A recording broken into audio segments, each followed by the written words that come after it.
இங்கே லக்சம்பர்க்கில் இருக்கிற ரயில்வே ஸ்டேஷனை தான் இந்த வீடியோவில் உங்களுக்கு காட்ட போகிறேன். இங்கே பார்த்தீங்கன்னா ஃப்ரீ ஒய்ஃபை கூட இருக்குங்க. நம்ம வந்து போகிறப்ப நம்ம அக்சஸ் பண்ணிக்கலாம். ஃப்ரீ தான் அந்த ஒய்ஃபை. அதுக்கப்புறம் பார்த்தீங்கன்னா டிக்கெட் எடுக்கிறதுக்கு மிஷின் இருக்கும். ஆனால் நம்ம டிக்கெட் எடுக்க தேவையில்லை. ஏன்னா இங்கே வந்து பப்ளிக் ட்ரான்ஸ்போர்ட் எல்லாமே ஃப்ரீ தான். அப்புறம் ஸ்டேஷன் பக்கத்துலேயே வந்து கொஞ்சம் பார்க்கிங்கும் இருக்குங்க. ஏன்னா பக்கத்தில் பார்டர்லேருந்து ஃப்ரான்ஸ்லேருந்துலாம் வருவாங்க. அவங்களாம் இங்கே பார்க் பண்ணிவிட்டு ட்ரெயின் ஏறி ஆஃபீஸ்க்கு போவாங்க. அதனால் பக்கத்துலேயே வந்து பார்க்கிங்கும் வச்சுருப்பாங்க. ட்ரெயினில் பார்த்தீங்கன்னா நார்மல் பீப்புள் ஏறுறதுக்கு தனியாக இருக்கும். அதுக்கப்புறம் வீல் சேர் அக்சஸ் இருக்கிறவங்க, ஸ்ட்ரோலர் வச்சு பேபி வச்சுருக்கிறவங்களுக்குலாம் வந்து தனியாக வச்சுருப்பாங்க. இந்த மாதிரி சார்ஜ் போட்டிருக்கிறதுக்கு பிளக் பாயிண்ட்டும் இருக்குங்க. அதுக்கப்புறம் மேலே வந்து எங்கே போகுதுன்ற டெஸ்டினேஷன் வந்து ஸ்க்ரீனில் ஓடிட்டே இருக்கும். இது பார்த்தீங்கன்னா cycle வச்சுட்ருக்கிறவங்க, stroller வச்சுட்ருக்கவங்களுக்கான compartment.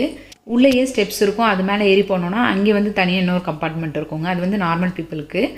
Local ட்ரெயின்லேயே bathroom வசதியும் இருக்கும். அதுக்கப்புறம் இங்கே பார்த்தீங்கன்னா ட்ராக்கில் ரிப்பேர் ஒர்க் பார்க்குறவங்களுக்காக நடந்து போகிறதுக்காக இந்த பாதை மாதிரி போட்டிருப்பாங்க.